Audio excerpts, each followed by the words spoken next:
Sofrën tonë të iftarit janë të mirë të ardhur secili qytetar dhe qytetare, secili besimtar e besimtare.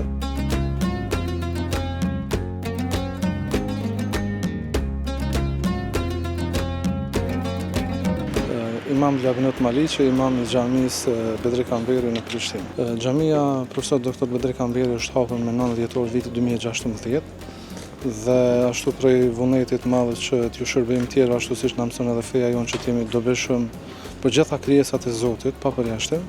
Atëherë kemi pasur që një prej qendrit I dobishëm për krijesat është edhe që të fillojmë të shtrojmë iftare në xhamitë tonë.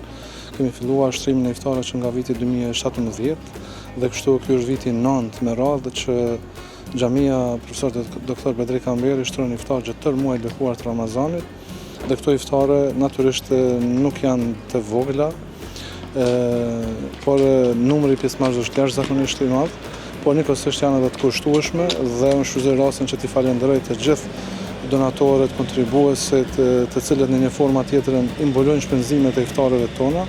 Pra gjithë donatorët janë besimtarë musliman shqiptar. Nuk kemi dashur dhe nuk duam asnjëherë që iftarët tona të mbulohen nga ndonjë fondacion apo donator I brendshëm apo I huaj. Dhe kështu edhe pse është kostoja e lartë, besimtarët musliman shqiptar vazhdojnë të kontribuojnë dhe I bëjmë thirrje që të vazhdojnë të kontribuojnë. Natyrisht kontributet për të mbuluar shpenzimet e iftareve tona nuk ka nevojë mjetet të vinë patjetër tek ne.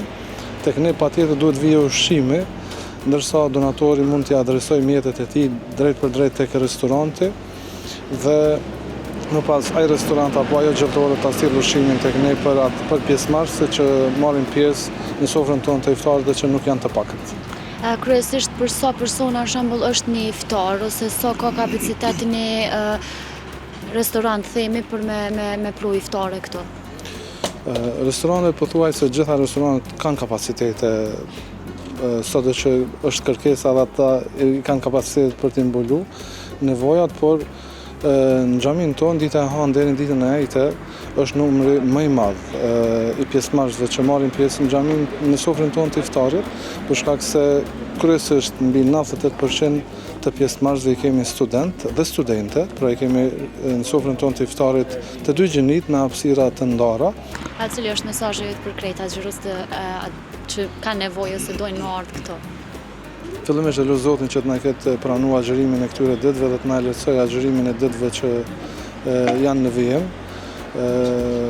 Çdo agjërues është I mirë se ardhur, iftari jonë është I hapur, nuk ja kërkojmë emrin mbi emrin askujt, mjafton të jetë agjërueshëm, edhe nëse është student, edhe nëse është nevojtar, edhe nëse është biznesmen, dëshiron ta ndryshoj pak rutinën e të bërit iftar me njerëz.